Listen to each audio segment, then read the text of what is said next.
बिस्मिल्लाहिर्रहमानिर्रहीम। Stock family अस्सलाम वालेकुम and welcome back your on channel stock analysis.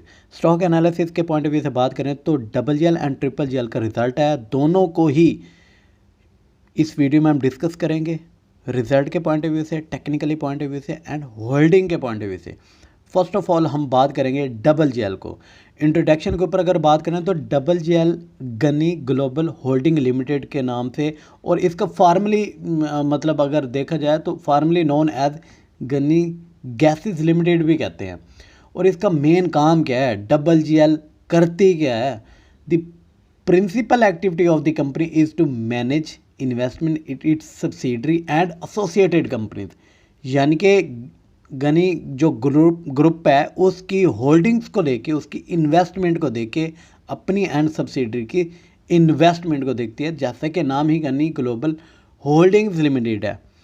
And EPS के पॉइंट ऑफ व्यू से रिजल्ट को लेके अगर मैं बात करूं तो with compare to last 6 month का ये रिजल्ट है, and with compare to last 6 month अभी इम्प्रूव हुआ है, यानी कि 0.68 से 1.44, जो कि बेटर है with compare to last result. And dividend के हिसाब से कुछ नहीं दिया, यानी कि डिविडेंड भी नहीं है, बोनस भी नहीं है, राइट शेयर्स भी नहीं है, कोई इंसेंटिव नहीं है।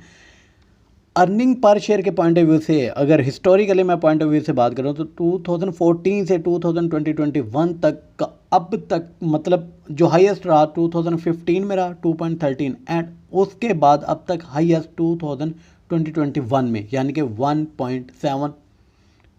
और ये देखें 19 में नेगेटिव 0.9, 20 में नेगेटिव 0.5 एंड देन 2021 में पॉजिटिव 1.7। यहीं से आप देख सकते हैं इसकी ग्रोथ का लेवल। ये फंडामेंटली देखिए, रिजल्ट के पॉइंट ऑफ व्यू से, फंडामेंटली पॉइंट ऑफ व्यू से ये चीज़ें हैं। टेक्निकली हम आगे जाके देखेंगे कि इसके अंदर क्या सीन है। होल्डिंग के पॉइंट ऑफ व्यू से देखेंगे, बड़े प्लेयर के पॉइंट ऑफ व्यू से कि वो इसके अंदर कहाँ स्टैंड कर रहा है।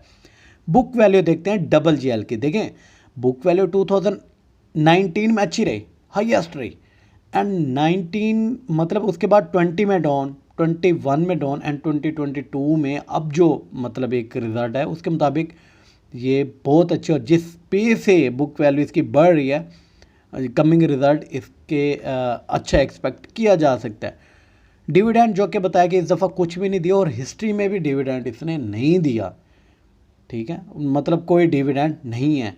एंड बात करें सेल ग्रोथ के पॉइंट ऑफ व्यू से, 17 में 13.6 था, एंड 18 में 14.75, एंड हाईएस्ट रही 19 में, हाईएस्ट रही 19 में, एंड नाउ 2022 में 2020 में 11.8, एंड नाउ इम्प्रूव किया 2021 में 16.14, कह सकते हैं कि 20 से बेहतर आ।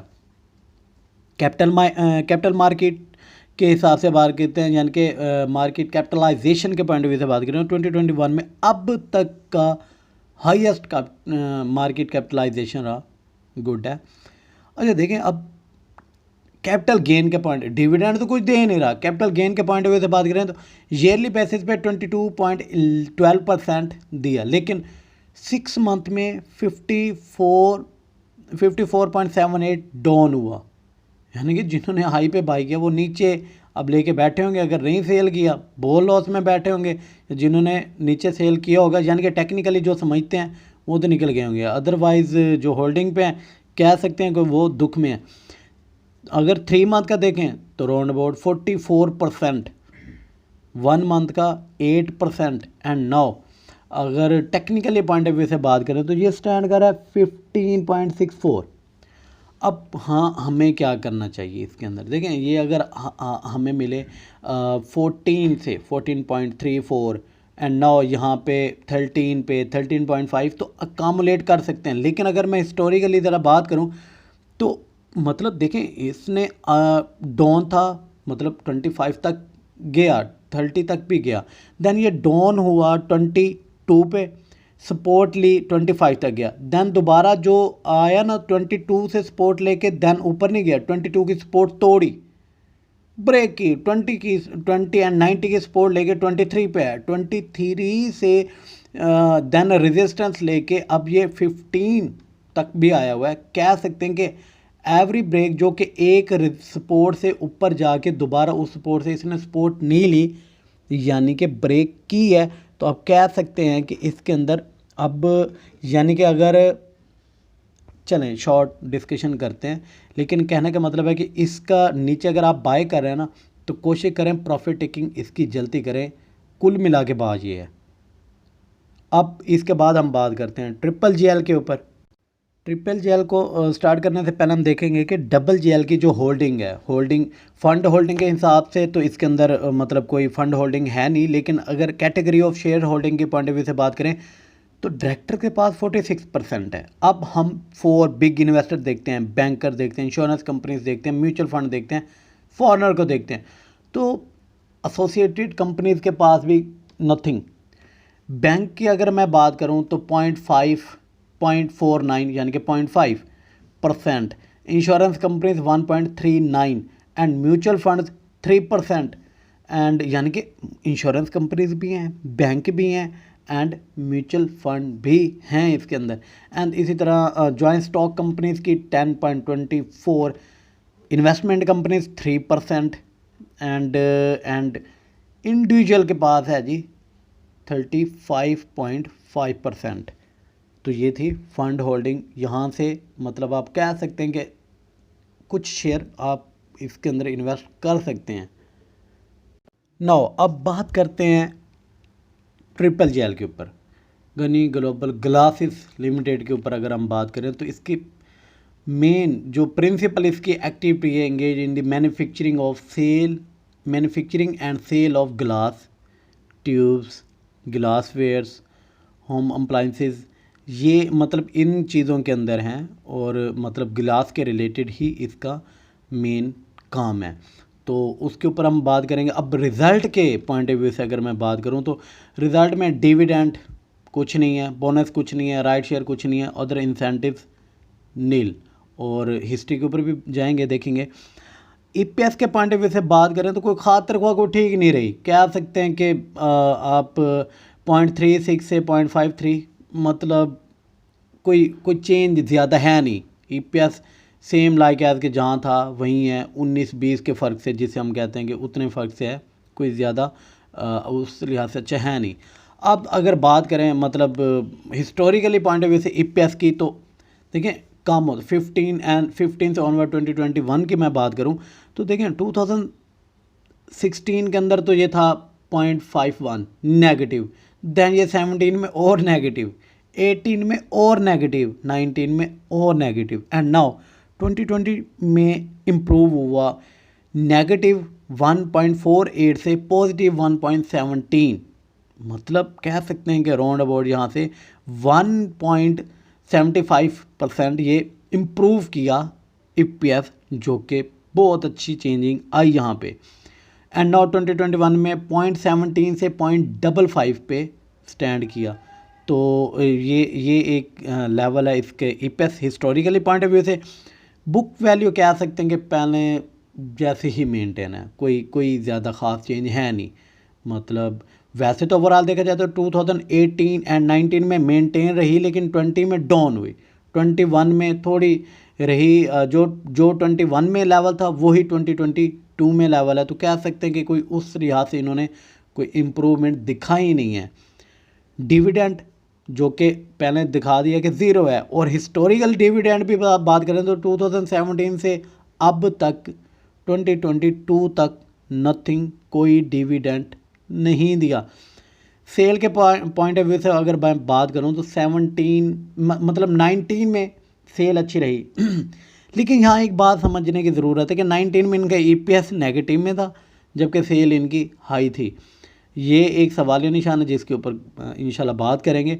2022 की अगर मैं बात करूं तो 5.4 एंड 2021 में 5.83। जैसे कि मैंने कहा ना कि ईपीएस में, अर्निंग पर शेयर में कोई ख़ास फ़र्क है नहीं, तो अभी तक भी कोई ख़ास फ़र्क है नहीं, ना ही सेल के अंदर ना ही ईपीएस के अंदर। तो डेफिनेटली मैनेजमेंट इनएफिशिएंट है, कह सकते हैं आप। कैपिटलाइजेशन के पॉइंट ऑफ व्यू से बात करें तो शेयर प्राइस भी जो कि इसकी अच्छी रही, अच्छा मूव हुआ। तो कैपिटलाइजेशन, मार्केट कैपिटलाइजेशन के पॉइंट ऑफ व्यू से अब तक की हाईएस्ट है, अब तक की हाईएस्ट है। नो अगर मैं इसके बाद बात करूँ फ़ंड होल्डिंग के पॉइंट ऑफ व्यू से, तो देखें फ़ंड होल्डिंग में जेएस इस्लामिक इसके अंदर इन्वेस्ट किए हुए 12.46% इसकी होल्डिंग है। मतलब ये दिसंबर जनवरी एंड उससे ये 3 मंथ की होल्डिंग आप लोगों के सामने है। एंड नाउ टेक्निकली आप ज़रा बात करते हैं जी। देखिए अब ये स्टैंड कर रहा है 12.12 पे। अकामुलेशन इसके अंदर कर सकते हैं आप 11.3 से 11 पे 10.80 10.50 इस ये रेंज होनी चाहिए। और जिस तरह डबल जेल के अंदर मैं अर्ज़ कर चुका हूँ कि ये इसके अंदर जो आने वाले दिनों में हर इसने जो सपोर्ट लेके एक दौर पे ऊपर, यानी कि देखिए ना अब इसने सपोर्ट ली फॉर एग्जांपल 15 से 17 पे गया, दोबारा अगर इसने 15 की रेंज जो सपोर्ट थी अगेन जो बननी चाहिए थी या बनती है अमूमन वो ब्रेक की डाउन हुआ। सेम इसी तरह ही अब ये आने वाली हर सपोर्ट को ब्रेक करते हुए नीचे ही जा रहा है। तो ग्रेजुअली अगर हम बात करें तो डाउन पे ही है, लिहाजा इसके अंदर करना क्या चाहिए, होना क्या चाहिए, इसके अंदर होना ये चाहिए कि फॉर एग्जांपल अगर आपने 11.3 पे बाय किया, 11 पे बाय किया या 10.8 पे बाय किया, तो आप 1 to 1.5 का गेन लेके कह सकते हैं कि यहाँ निकलना चाहिए। अगर आप होल्डिंग पे रहे तो ये और डाउन आ सकती है। फंडामेंटली आप लोगों के साथ शेयर कर दिया है, वो आप देख सकते हैं। एंड इसकी फ़ंड होल्डिंग के हिसाब से मैं बात करूं तो डायरेक्टर्स के पास कुछ नहीं है, एसोसिएटेड कंपनीज के पास नहीं है, बैंकर्स 0.03% कह सकते हैं ना होने के बराबर, insurance companies 0.6% and mutual fund 0.05% ना होने के बराबर। एंड इसी तरह अगर मैं बात करूं जॉइंट स्टॉक कंपनीज के पास 56% 56.49% एंड पेंशन फंड 1%, इंडिविजुअल के पास 41%। मतलब इंडिविजुअल के पास सबसे ज़्यादा है। और फंडामेंटल्स देख के लगता नहीं है कि इंडिविजुअल के पास इतना होना चाहिए, लेकिन है। अगर मैं परफॉर्मेंस के पॉइंट ऑफ व्यू से बात करूं, ईयरली बेसिस पे नेगेटिव रहा 24%, 24.67 एंड 6 मंथ के हिसाब से देखें तो राउंड अबाउट 50% 6 महीनों में ये डाउन हुआ है। प्राइस के पॉइंट ऑफ व्यू से अगर मैं बात करूँ, कैपिटल गेन के या लॉस के पॉइंट ऑफ व्यू से बात करूँ, तो 3 मंथ में 23%, 1 मंथ में राउंड अबाउट 8%। तो कह सकते हैं कि इस हवाले से भी इसका कोई लोगों ने इसे अर्न नहीं किया जो होल्डिंग में है। अब तक के लिए इतना ही। अपना ख्याल रखें और अपने इस चैनल का ख्याल रखें। और इंशाल्लाह अगर देखें मैंने पहले अर्ज़ कर चुका हूँ, अगर रिज़ल्ट के अंदर कोई चीज़ समझ नहीं आती आप कमेंट्स में पूछ सकते हैं, कोशिश करेंगे रिप्लाई करने की।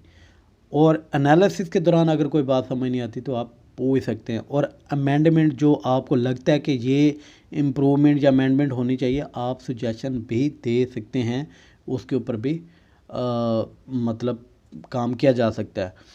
अब तक के लिए इतना ही। अपना ख्याल रखें और अपने इस चैनल का ख्याल रखें। अल्लाह हाफिज़।